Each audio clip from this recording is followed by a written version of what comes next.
La passe de 8 pour Boyd Exel. Vainqueur de l'épreuve Coupe du Monde dimanche matin à Genève, l'Australien est toujours le roi de Palexpo et même de la discipline.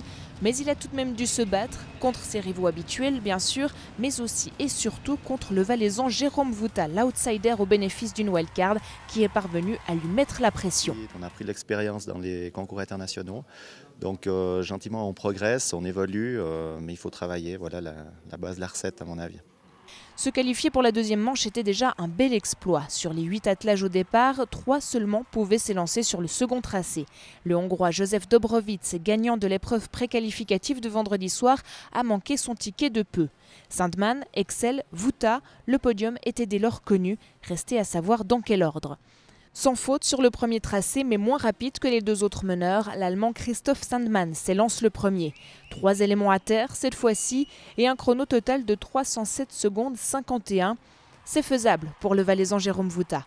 Avec son team de la ferme des Moulins et ses incroyables juments Franche-Montagne, portés par les 200 fans venus de toute la Suisse romande pour l'encourager, il livre une belle démonstration de sang-froid et d'habileté. 2 fautes et près de 10 secondes de moins que Sandman.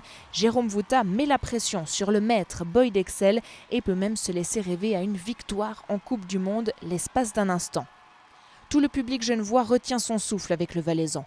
Les spectateurs aimeraient tant voir l'amateur l'emporter, mais ne peuvent qu'admirer la démonstration de l'Australien qui finira par l'emporter.